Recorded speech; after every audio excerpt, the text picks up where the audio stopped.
Hello दोस्तों, स्वागत है आपका मेरे यूट्यूब चैनल पर। और हम सीख रहे हैं आज मेंटल मैथ अध्याय 4 फिफ्थ क्लास। ठीक है, तो इसमें चैप्टर है निकटन। या निकटन का मतलब होता है नज़दीक।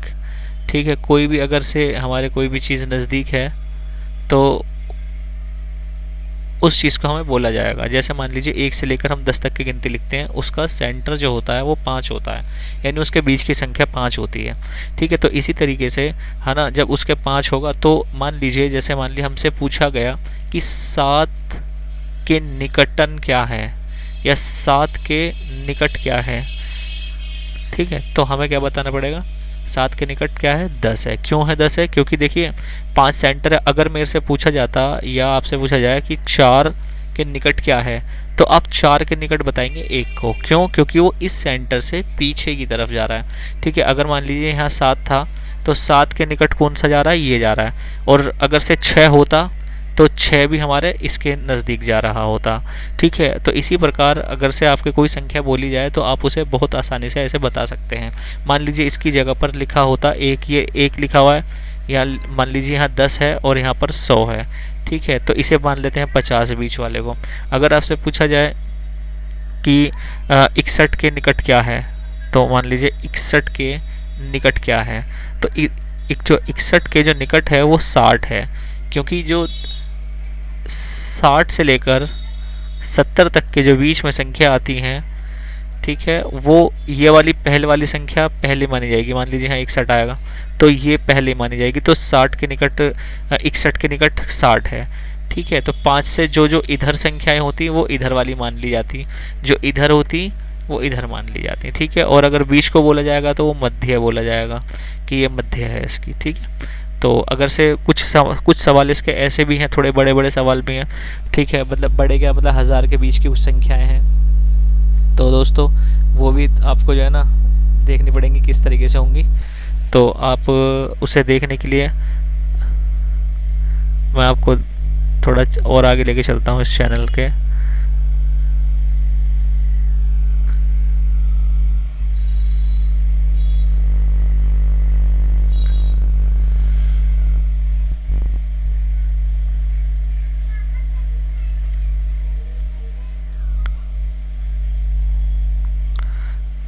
पेंसिल ले लेते हैं और रेड कलर ले लेते हैं।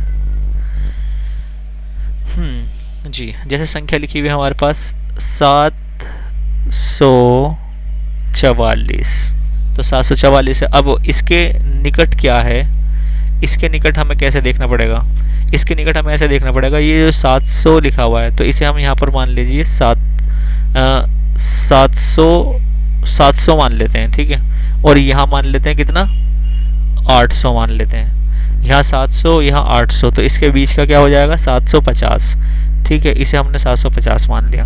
फिर उसके बाद क्या होगा कि अब हमें देखना पड़ेगा इसके निकट कौन सा जा रहा है। तो अब देखिए 700 700 710 720 10 730, तो 50 से इधर 44 आ रहा है। ठीक है, तो हमें क्या कहना पड़ेगा कि ये 740 के निकट है। क्योंकि यहाँ पूछा गया 744 के निकट कौन सा है, तो 744 के निकट। अब देखो दहाई में पूछा जाए, ऐसे भी पूछा जाता है कि ये दहाई में पूछा गया है आपसे, तो दहाई इकाई और दहाई।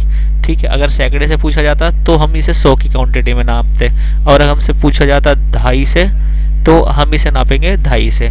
यानी 40 है, तो अब इसके 40, इसका मतलब ये है कि 40 के नज़दीक और 50 के नज़दीक। ठीक है, तो नियर कौन सा है? 40 के नज़दीक और 50 के नज़दीक नियर कौन सा है? मान लीजिए 44 है। ठीक है, क्योंकि यहाँ तो 45 आता, तो ये 40 के निकट हो रहा है।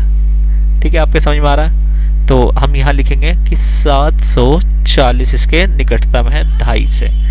ठीक है, ऐसे ही हम दूसरा देखते हैं। दूसरा क्वेश्चन है, मैं आपके लिए क्वेश्चन छोड़ूंगा कुछ। 870, तो 870 इसमें हमें दहाई का पूछा गया है, तो इसके दहाई कौन सी निकटतम है? दहाई का मतलब होता है इकाई दहाई। अगर आपको नहीं आती तो मेरी पिछली वीडियो में आप जाकर देख सकते हो। ठीक है, तो दहाई कैसे? इकाई दहाई। ठीक है, तो 70 दहाई, तो ये किसके निकटतम है? ठीक है, 70 तो